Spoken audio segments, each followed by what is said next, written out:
मैंने अपने घर वालों की मर्जी के खिलाफ जाकर अपनी पसंद से शादी की थी, क्योंकि जहाँ मेरे माता पिता शादी करना चाहते थे उस इंसान को पसंद नहीं करती थी और पूरी ज़िंदगी एक अनचाहे इंसान के साथ ज़िंदगी गुजारने के बारे में सोच भी नहीं सकती थी। शादी वाले दिन जब मैं दुल्हन बनने के लिए पार्लर गई तो सबसे पहले मैंने तय कर रखा था कि वहीं से भागकर अपने प्रेमी के साथ शादी कर लूँगी, और मैंने ऐसा ही किया। जैसे ही मंगेतर होने के लिए पार्लर गई, मैं वहाँ से भाग गई और उस इंसान से शादी कर ली और हमेशा हमेशा के लिए अपने माता पिता से घर को छोड़ दिया, क्योंकि मैं जानती थी कि अब उस घर की दहलीज पर मेरे माँ बाप, मेरे भाई कभी भी मुझे पैर नहीं रखने देंगे। इसलिए मैंने खुद ही उस घर को त्याग दिया। मेरा पति बहुत अच्छा और मोहब्बत करने वाला इंसान था, मगर उसके माता पिता ने मुझे अपनाने का इनकार कर दिया था। हम दोनों ने एक अलग छोटा सा आशियाना बना लिया। उसने मुझे ज़िंदगी की हर खुशी दी, हर सुख सुविधा का इंतजाम किया। मैं भी उसे दोनों जान से चाहती थी और उसके साथ बहुत बहुत खुश थी। और शादी के 2 साल बाद जो मुझे माँ बनने की खुशखबरी मिली थी तो मैं बहुत ज़्यादा खुश हुई थी। मैंने सबसे पहले यह खबर अपने पति के ऑफिस में कॉल करके उन्हें सुनाई थी। वह भी मेरी तरह बहुत ज़्यादा खुश हो गए थे आने वाले बच्चे की खबर सुनकर, और उसी वक्त वो अपने ऑफिस से छुट्टी लेकर घर आने को बात कहने लगी। लेकिन मुझे क्या मालूम था कि वे आज आखिरी बार घर आ रहे हैं। उसके बाद मैं कभी भी उन्हें देख ना पाऊंगी। काश मुझे पहले ही पता होता तो मैं उन्हें रोक देती। वह दफ्तर में खुशी खुशी घर वापस आते हुए भगवान को प्यारे हो गए। मेरे पति की मोटरसाइकिल का एक्सीडेंट हो गया और उन्होंने मौके पर ही दम तोड़ दिया। कुछ ही देर बाद मेरे पति आखिरी बार कंधों पर घर वापस आए और हमेशा हमेशा के लिए मुझे छोड़कर चले गए। यूं ही मेरा बच्चा दुनिया में आने से पहले ही बाप के साए से दूर हो गया और मैं भी भरी जवानी में ना सिर्फ विधवा हो गई बल्कि दुनिया में अकेले रह गई। अपनों को तो मैंने पहले ही त्याग दिया था। गैरों के दर पर जाने वाला जमाना नहीं था। जवान औरत थी, क्या पता कब किसका नज़र बदल जाती। समझ नहीं आ रहा था अब कहाँ जाऊँ, किससे मदद मांगूँ। मेरे पिता के दूर की एक बूढ़ी रिश्तेदार थी जिन्हें हम मौसी कहते थे।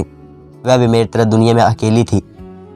अपने सहारे के लिए मौसी को अपने पास ले आई और हम दोनों औरतें मिलकर ज़िंदगी की गाड़ी को धक्का मारने लगे। मौसी ने मेरा भरपूर साथ दिया। मेरे पति के मरने के चंद महीने बाद मैंने एक सेहतमंद बच्चे को जन्म दिया तो मेरी चिंताओं में और भी ज़्यादा बढ़ोतरी हो गई। एक जवान अकेली औरत के साथ एक छोटी बच्ची भी आ गई थी, जिसके खाने पीने के साथ साथ उसकी पढ़ाई का परवरिश का बोझ भी अब मेरे नाजुक कंधों पर आ चुका था। ऐसे ही मेरी मौसी ने मेरा बहुत साथ दिया। उन्होंने मेरी बच्ची को घर पर संभाला और मैंने कहा बाहर निकलकर अपने लिए कुछ काम तलाश करना शुरू कर दिया। जैसे ही जल्दी ही मुझे एक पास के स्कूल में टीचर की जॉब मिल गई। मैंने वहाँ पर आने जाने लगे। ज़िंदगी जैसे तैसे गुजर रही थी। मेरी बेटी सीखा और धीरे धीरे बढ़ती हो जा रही थी और फिर वह जवान हो गई। मेरी बेटी बहुत ज़्यादा सुंदर थी। मुझे कभी कभी उसका सुंदरता से डर भी लगता था, क्योंकि गरीबों के घर में सुंदरता एक अफसियान होती है। मैंने अपनी बेटी की परवरिश और शिक्षा पर बहुत ध्यान दिया, कोई भी कमी नहीं छोड़ी थी। अब मेरे हाथ पैर भी थकने लगे थे। बेटी को जवान करने के बाद माँ होने के नाते मेरी आखिरी चिंता थी कि मेरी बेटी शिखा की शादी हो जाए। मैं चाहती थी कि मेरी बेटी की शादी किसी से अमीर घराने में हो जाए, जहाँ उसकी बागी की ज़िंदगी आराम से सुकून से गुजरे, क्योंकि मेरे घर तो शिखा और खुशी नसीब नहीं हुई थी। बहुत जोड़ तोड़ करके मैं उसके पढ़ाई के खर्चे पूरे करती थी। मैंने अपनी बेटी शिखा के रिश्ते के लिए स्कूल में सबसे बोल रखा था कि कोई अच्छा रिश्ता नज़र में हो तो ज़रूर बताना। एक दिन स्कूल में बैठी बच्चों की कॉपी चेक कर रही थी कि मेरी एक बहुत ही अच्छी दोस्त बिमला के पास गई और मुझे बताने लगी कि मेरी बहन मेरे बेटे के लिए रिश्ता ढूंढ रही है। घराना बहुत ही अच्छा खाता पीता है, लड़का भी इकलौता है, तो बस उनकी बेटी का ही रिश्ता यहाँ पर कराना चाहती हूँ। बिमला ने इतने प्यार और विश्वास से कहा कि मैं भी खुश हो गई थी। वैसे भी वह मेरी बहुत अच्छी दोस्त थी। काफ़ी सालों से हमारा एक दूसरे के साथ आना जाना भी था, इसलिए मैंने अपनी बात पर मना लड़कों वालों को घर आने की दावत दे दी। उस दिन मेरे दिल की बहुत सुकून हुआ था कि अब मेरी चिंताएं कम हो जाएंगी। और मेरी बेटी जिस घर में शादी करके जा रही है बहुत ही पैसे वाला भी था और मेरी बेटी वहाँ सुकून से अपनी ज़िंदगी बसर करती। कुछ ही दिन में बिमला की बहन हमारे घर पर आ गई थी। जब वो हमारे घर में आई तो सामान ले लदी हुई थी। वह मेरी बेटी से पहले ही नज़र में बहुत ही खुश हो गई थी। मुझे सोचने का मौका भी ना दिया और मुझसे हाँ करवा के दम लिया। मुझे भी वह लोग बहुत सुलझे और ख़ानदानी लगते थे। मैं भी अपनी बेटी के नसीब खुलते देखकर खुशी थी। लड़के वालों ने जल्दी जल्दी करने का जोर दिया था, जिस पर मुझे कोई ऐतराज़ नहीं था, क्यों चंद मुलाकातों में ही लड़कों को ही मैंने देख लिया था। लड़का मुझे बहुत पसंद था। इस रिश्ते का सबसे बड़ा मेरा मकसद था कि लड़के का घराना बहुत छोटा था और लड़के की परिवार का था। लड़के के पिता भी इस दुनिया में नहीं थे। माँ और एक छोटी बहन ही थी। और दूसरी मेरी सबसे अच्छी दोस्त बिमला की बहन का लड़का था। इसलिए मुझे विश्वास था कि वह घर बार बहुत अच्छा ही है, मेरी बेटी खुश रहेगी। मैंने दिन रात लगाकर अपनी सारी ज़िंदगी की जमा पूंजी में अपनी बेटी की शादी तैयारियां करना शुरू कर दी थी। शादी में कोई कसर नहीं छोड़ना चाहती थी, उसे सब कुछ जो एक माँ दे सकती है मैंने देकर एक अपनी आशीर्वाद के साथ अपनी बेटी को विदा कर दिया। आज मुझे अपना आप पर बहुत हल्का महसूस हो रहा था। ऐसा लग रहा था जैसे मैंने अपनी जिम्मेदारियां बहुत अच्छे से निभा ली है। हालांकि मेरी बेटी के जाने का दुख तो था, लेकिन इससे तो हर माँ को गुजरना पड़ता है। मैंने तो पराया धन होती है, उसे एक न एक दिन पराए घर जाना ही पड़ता है। शादी के बाद मेरी बेटी को तीन बार मायके आई थी, तो उसके चेहरे पर अंदरूनी और सच्ची खुशी चमक रही थी, जिससे मैंने अंदाज़ा लगाया था कि वह अपने घर में बहुत खुशी और सुकून से है। मुझे इस बात की बहुत ज़्यादा खुशी थी कि मेरा सपना पूरा हो गया कि मेरी बेटी की शादी एक अमीर घर में हुई है। लेकिन कुछ महीने बाद जब मेरी बेटी मुझसे मिलने आई तो उसने मुझे यह बात बताकर बेचैन कर दिया कि अपनी सास के साथ गांव में रहने जा रही है, क्योंकि उसके पति को काम के सिलसिले में बाहर भेजा जा रहा है और अब इतने बड़े शहर में और सास और वो भी अकेली नहीं रह सकती थी, इसलिए अपने मकान गांव में जाकर रहेंगे। और अपनी बेटी की जुदाई का सुनकर मैं बहुत उदास हूँ, क्योंकि मैंने कभी अपनी बेटी को खुद से इतनी दूरी नहीं भेजा था।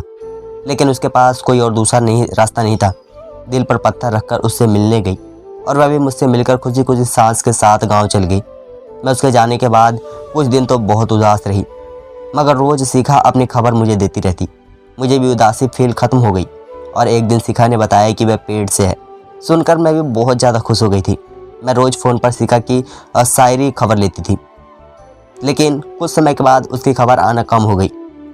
हमें हमेशा अपने साथ ही बात करके बताते कि उसकी तबीयत अच्छी है, अब वो पूरी तरह आराम करेगी, इसलिए मैं उसे काम की कम ही उठाती हूँ। अभी सीखा रही है, उसकी आराम का समय है, इसीलिए आपकी बात नहीं करा सकती। मुझे अपनी बेटी के सास के बोलने के अंदाजे में सच्ची माँ जैसी मोहब्बत महसूस होती थी, जो मैं अपने भगवान का धन्यवाद करती कि मेरी बेटी को माँ जैसी सास मिली है। लेकिन एक रात एक ऐसी खबर आई जिससे मेरी दुनिया ही उजड़ कर राख कर दी। एक रात मेरी बेटी के ससुराल से फ़ोन आया कि आपकी बेटी की अचानक तबीयत खराब होने से उसकी मौत हो गई है। मेरे लिए खबर कितनी तूफान से कम नहीं थी। एक जानलेवा खबर ने मेरी कमर को तोड़ कर रख दिया था। मैं कुछ सोचने समझने के हालात में नहीं रह गई थी। जब कुछ होश आया तो मैं चीखें मार मार कर रोने लगी थी। मेरी इकलौती बच्ची थी, वही तो थी। मेरा सब कुछ शिखा के अलावा मेरा इस दुनिया में था ही कौन। रोते रोते मेरी आवाज़ बंद हो गई, होंठ सूख गए, अब तो गले से आवाज़ भी नहीं निकल रही थी। मुझे तो अपनी बेटी की ससुराली गांव का भी कुछ अता पता नहीं था। मुझे अपनी बेटी से मिलने जल्दी गांव पहुंचना था। मैंने अपनी दोस्त बिमला को कॉल की तो उसने मुझे बताया कि वह पहले ही गांव में गई हुई है। मैंने उसे कहा कि मुझे कुछ तो अता पता दे, जिससे कि मैं अपने आखिरी बार तो अपनी बेटी को देख सकूं। उसने मुझसे अपनी जान छुड़वाने वाले अंदाज में गांव का पता बताया और जल्दी से फ़ोन बंद कर दिया। मैं तो अपनी बेटी के गम में रो रो कर बेहाल हो चुकी थी, लेकिन उस वक्त जैसे तैसे पहुंची थी। अपने आप को संभाल कर गाँव खुद को एक मैंने फ़ोन पर अपने समधन से मैं सुखात्मक की थी कि मेरी बेटी का अंतिम संस्कार अभी ना किया जाए। मैं आखिरी बार अपनी बेटी को देखना चाहती हूँ। मैं अपनी बेटी के घर पहुँच गई तो पूरा घर लोगों भरा हुआ था, लेकिन एक बात हैरान कर देने वाली थी। मेरी बेटी को एक अलग कमरे में रखा गया था। उसको एक मोटे से कंबल से लिपट कर रखा गया था। मैं शिखा से लिपट कर रोने लगी। पति के मरने के बाद शिखा ही तो मेरे जीने का इकलौता सहारा थी। अब वह भी मुझे छोड़कर जा चुकी थी। मैं दहाड़े मार मार कर रो रही थी। कुछ औरत ने मुझे शिखा से अलग कराया और कहा, अब अंतिम संस्कार का समय हो गया है, आप हिम्मत बांधे। जो दुनिया में आया है उसे एक दिन तो जाना ही पड़ेगा। मेरी बेटी के अंतिम संस्कार की तैयारी सूर्य होने में एक तरफ निढाल सी पड़ी थी। तई मुझे पानी पिलाने के बहाने एक नौकरानी के पास आई। उसने मेरे कान में कहा कि आप अपनी बेटी के साथ उस कमरे में अकेले 5 मिनट तक रुके। नौकरानी की बात सुनकर मैं कान खड़े हो गए थे। आखिर कुछ तो राज है मेरी बेटी क्या मौत का। मैंने जल्दी से खुद को संभाला और शिखा की सास से कहा कि प्लीज़ अब तो मेरी बेटी मुझे छोड़कर हमेशा हमेशा के लिए चली जाएगी। मैं आप लोगों से एक विनती करती हूँ कि मुझे सिर्फ 5 मिनट के लिए अपनी बेटी के साथ अकेले एक कमरे में रहने दें। मैं कुछ समय सुकून से अपनी बेटी के साथ गुजारना चाहती हूँ। प्लीज़ मेरी इस विनती को सुनकर मान ले। शिखा के सास ने कुछ देर तक मुझे देखा और फिर खुद सोचते हुए उन्होंने मुझे मेरी बेटी के कमरे में छोड़ दिया। सारी औरत को कमरे से निकल जाने को कहा अब उस कमरे में मैं और मेरी बेटी शिखा बचे थे। मैं ज़ोर ज़ोर से अब भी रो रही थी। ऐसा लगता था कि जैसे मैं अपनी बच्ची को अपने सीने से छुपा लूँ। तभी कमरे में पिछली खिड़की से तरफ से वह नौकरानी अंदर आई। मुझे उसकी नौकरानी का तो इंतज़ार था, क्योंकि मुझे बात बता सकती थी कि शिखा की मौत का क्या राज है। मैं जल्दी से उस नौकरानी के पास गई और उसके पास बैठकर कहा, प्लीज़ मुझे जल्दी बताओ, आखिर तुम मुझे क्या बताना चाहती थी। उस नौकरानी ने मेरे कान में कहा कि तुम्हारी बेटी शिखा जिंदा है। अगर यकीन ना हो तो तुम खुद चेक करके देख सकती हो। मुझे तो अपने कानों पर विश्वास ही नहीं हुआ था। मैंने दोबारा शिखा का चेहरा देखा। उसके होंठ, उसका चेहरा नीला पड़ चुका था। उसका पूरा शरीर ठंडा पड़ चुका था। उसको जिंदा होने की तो कोई चांस ही नहीं थी। लेकिन मैं नौकरानी की बात को झुठला नहीं सकती थी। कोई औरत भला इस नाजुक समय पर मजाक नहीं क्यों करेगी, वह भी एक माँ के साथ। मैंने शिखा को दोबारा चेक किया। मैंने उसको होठों के पास अपने कान रख दिए, उसकी और नब्ज चेक की। बहुत ढूंढने के बाद मुझे ऐसा लगा कि ऐसा हल्की हल्की सांस शिखा की चल रही है। नौकरानी सही कह रही थी, मेरी बेटी जिंदा थी। लेकिन मैं क्या करूं? ज़रूर यह लोग बहुत ही शातिर लोग हैं। इन्होंने मेरी बेटी को कुछ ऐसा खिला दिया है। उसका पूरा शरीर ठंडा और पूरा शरीर नीला पड़ चुका था। लेकिन मैं क्या करूं? अपनी बेटी को इन शातिर लोगों से कैसे बचाऊं? मेरे पास कहीं नौकरानी थी जो मेरी मदद कर सकती थी। मैं जल्दी से उसके पास गई, उसके सामने हाथ जोड़कर खड़ी हो गई। मैंने कहा, प्लीज़ मेरी बेटी को बचाने मेरी मदद करो। मैं तुम्हारा ये एहसान ज़िंदगी भर नहीं भूलूंगी। साथ ही मैंने अपनी कलाइयों से 2 सोने के कंगन उतारकर उस नौकरानी के हाथों में दे दिए। यह कंगन मेरे पति की आखिरी निशानी थी, जो हर वक्त मैं अपने हाथों में पहने रहती थी। मैंने उससे कहा कि अब तुम मेरी बेटी को इस लड़के से रास्ते से ले जाओ और उसे किसी सुरक्षित जगह पर पहुंचा दो। नौकरानी, जिसका नाम मंजू था, उसने अपने जेब से एक छोटा सा मोबाइल फ़ोन निकाला और किसी से फ़ोन करके उस कमरे की खिड़की के पास बुला लिया। 2 मिनट के बाद ही खिड़की के नीचे 2 औरतें खड़ी थी। मैंने और मंजू ने शिखा को खिड़की से नीचे उतार दिया। वह दोनों औरतें शिखा को लेकर चली गई। शिखा की जगह मैं खुद कफन ओढ़कर लेट गई थी। मैं चाहती थी कि यहाँ से शिखा के साथ और नौकरानी के साथ भाग सकती थी, लेकिन मैं नहीं भागी। मुझे अपनी ज़िंदगी की परवाह नहीं थी। मुझे सच जानना था कि आखिर इन लोगों ने मेरे शिखा के साथ किया क्या है। मंजू ने मुझे बहुत समझाया कि आप भी यहाँ से भाग जाएं, कहीं ऐसा ना हो यह लोग आपको कोई नुकसान पहुँचा दे। आपको सच्चाई जाननी है तो मैं आपको बता दूँगी। लेकिन मैंने मंजू से कहा कि नहीं, मैं इन लोगों को रंगे हाथों पकड़ना चाहती हूँ। अब यह सब बातें हो रही थी कि बाहर दरवाजे पर खटपट हुई, तो मंजू ने मेरा चेहरा अच्छे से कफन में ढक दिया और सबसे कहा कि बहुरानी की माँ बहुरानी से आखिरी बार मिलना खिड़की के रास्ते चली गई है। सबसे पहले कमरे में शिखा की सास आई थी। सास हैरत से कहने लगी कि खिड़की से क्यों गई, दरवाजे पे से जा सकती थी। जिस पर मंजू ने कहा कि मालकिन, बहुरानी की माँ जी कह रही थी, अब इस ख़ानदान से मेरा कोई संबंध नहीं। इन्होंने मेरी बेटी का ध्यान नहीं रखा और वह मर गई। इसलिए मैं अब इन लोगों का मुंह देखना नहीं चाहती, इसलिए मैं खिड़की से जा रही हूँ। मंजू के मुंह से यह बात सुनते ही शिखा की सास ने मेरे बारे में उल्टे सीधे शब्द बोलना शुरू कर दिए थे। मैं हैरत से सबको सुन रही थी। पहले तो मेरे मुंह पर कितना मीठा बोलती थी शिखा की सास और मेरे पीछे कैसे जहर उगल रही थी। लेकिन मैं इंतज़ार में थी कि मुझे कुछ तो सुराग मिले कि आखिर इन लोगों ने ऐसा क्यों किया, जिससे कि मैं उन लोगों के मुंह पर ही इसका तमाशा बना सकूं, इसमें रंगों हाथों पकड़ सकूं। लेकिन उन्होंने ऐसा कुछ नहीं किया और वह अंतिम संस्कार के लिए मुझे लेकर चल पड़े। मेरी चिता तैयार कर दी गई थी। अब मुझे बहुत ज़्यादा डर लगने लगा था, क्योंकि अब मेरे पास कोई रास्ता नहीं था। अगर मेरे ऐसे ही लेट रहती तो यह लोग मुझे चिता पर रखकर मेरी चिता को आग लगा देते। मुझे कुछ भी समझ नहीं आ रहा था कि मैं क्या करूं। मैं अपना दिमाग चलाने लगी।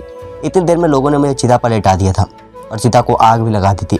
लेकिन फिर पता नहीं क्या हुआ कि जितने भी लोग मेरे अंतिम संस्कार में आए हुए थे, सब एकदम से भाग खड़े हुए और तभी मुझे मंजू के चिता से बाहर खींच लिया। अभी बाहर की लड़कियां में ही आग लग पाई थी। मंजू मुझे खींचकर जल्दी से एक वीरान जगह की तरफ ले गई, जहाँ मुझे आता पता नहीं था। मैं उससे बहुत ज़्यादा डरी हुई थी। उसने मुझे जल्दी से पानी पिलाया। उसने मुझे बताया कि मैंने ही फ़ोन करके कहा था कि शिखा बहुरानी का भूत मैंने कमरे में देखा है, उसकी आत्मा कमरे में घूम रही है। यही सब सुनकर वह लोग डर के मारे भाग गए थे। मेरी सांसें थोड़ी मैं कंट्रोल हुई तो मंजू मुझे लेकर एक झोपड़ी में चली गई, जहाँ उसने मेरे बेटे को रखा था। मैं मंजू के पैरों में गिर गई। उसने आज मेरी बेटी और बेटी शिखा दोनों की जान बचाई थी। मैंने मंजू से कहा, मंजू मेरी सारी सच्चाई बताओ कि ये लोग मेरी बेटी को क्यों मारना चाहते थे।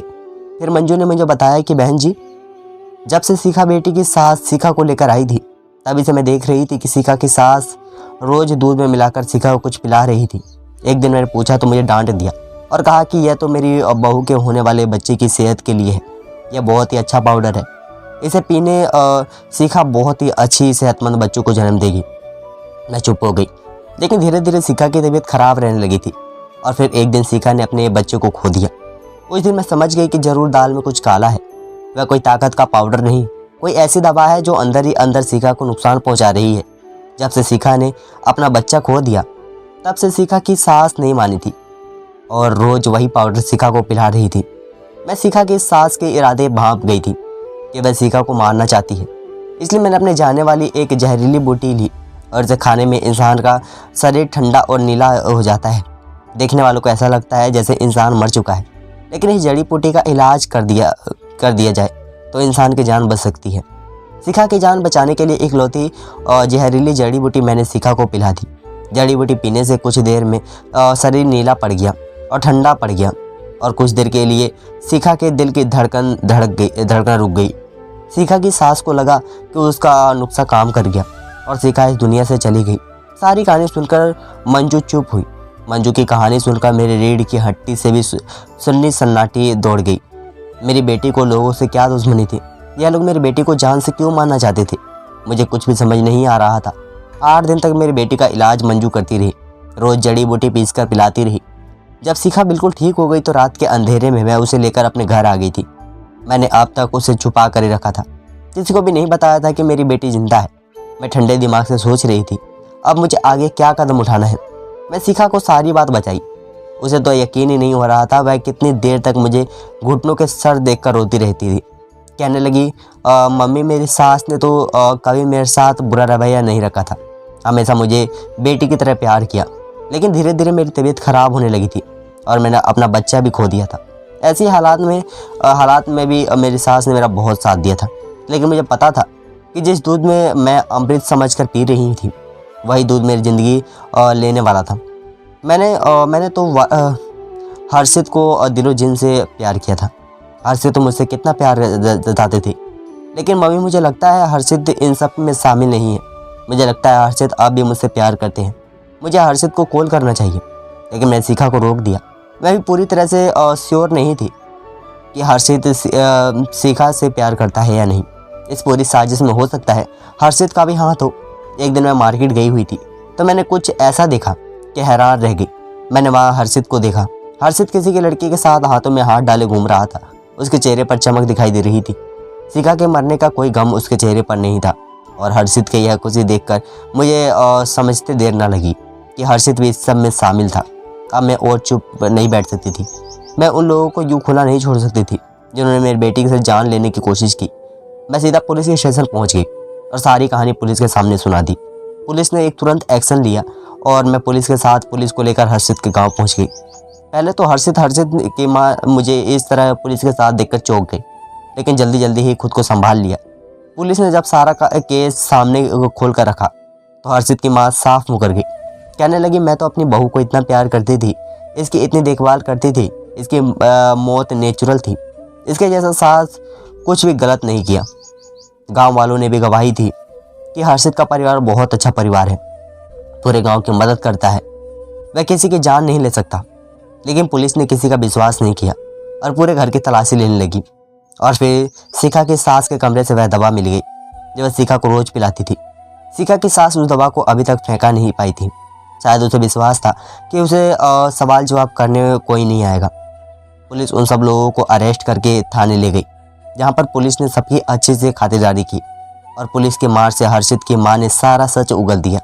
हर्षित की माँ ने स्वीकार कर लिया कि हाँ, उसने ही शिखा और शिखा के बच्चे की जान ली थी और यह सब उसके प्लान का एक हिस्सा था। और जब हर्षित की माँ ने पूरी कहानी सुनाई तो मैं कांप कर रह गई थी।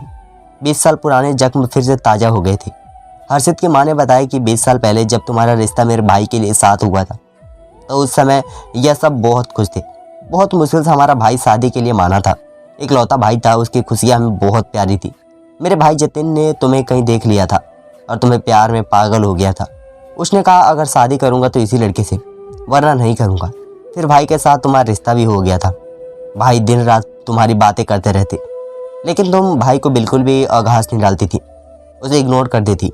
और एक दिन जब भाई ने तुम्हारे हाथों में अंगूठी पहनाकर तुम्हारे हाथों को छूम लिया था, तो इसने तुमने भाई के मुंह पर एक न एक जोरदार थप्पड़ रख दिया था और कहा था कि तुम भाई से नफरत करती हो, किसी और से प्यार करती हो, तो मेरे भाई से शादी करना चाहती। बस यही सदमा मेरे भाई को ले गया और उसने अपनी जान ले ली। बस बहनें यह सदमा बर्दाश्त नहीं कर सकी। मैंने और बिमला ने उस समय तय कर लिया था कि हम अपने भाई का बदला लेके रहेंगे। तुमने तो भागकर अपने आशिक के साथ शादी कर ली थी और मेरा भाई इस दुनिया से चला गया था। अब अपने इकलौते भाई का दर्द भुला नहीं पा रही थी। मेरी बूढ़ी माँ भी मेरे भाई के गम में चल बसी थी। और फिर तुम्हारी शादी के बाद तुम्हारे पिता का जो एक्सीडेंट हुआ था, वह एक्सीडेंट नहीं बल्कि एक सोची समझी साजिश थी। तुम्हारे पति के बाद भी हमें सुकून नहीं मिला था। तुम्हें पल पर मरता तड़पता देखना चाहते थे। तुम्हारे पास एक इकलौती खुशी भी थी, तुम्हारी बेटी, उसे भी छीन लेना चाहती थी।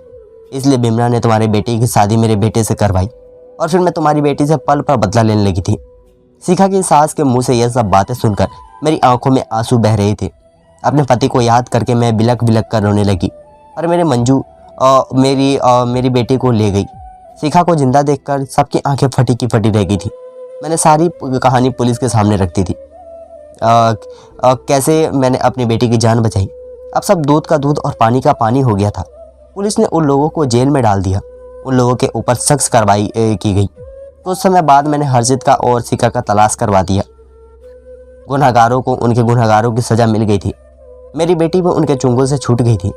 लेकिन मेरे निर्दोष पति बिना किसी दोस्त के ही इस दुनिया से चले गए थे। यह दुख मुझे अंदर ही अंदर खाए जा रहा था। लेकिन मैं खुद को संभाला, क्योंकि अगर मैं टूट कर बिखर जाती तो फिर शिखा को कौन सा माल था। शिखा का भी तो यह सब कुछ बर्बाद हो गया था। उसका यह सब कुछ लूट चुका था।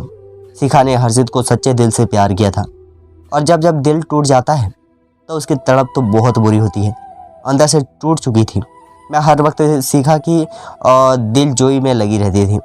धीरे धीरे शिखा संभलने लगी थी और उसने एक नौकरी कर ली थी। अब हम माँ बेटे की ज़िंदगी और रूटीन पर चलने लगी थी। मैं शिखा से जिद करती हूँ कि वह दूसरी शादी कर ले, लेकिन शिखा मानती नहीं।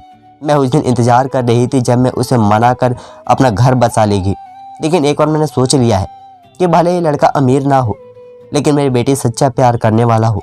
आप सब लोग भी दुआ करना कि मेरी बेटी को सच्चा प्यार करने वाला पति मिले।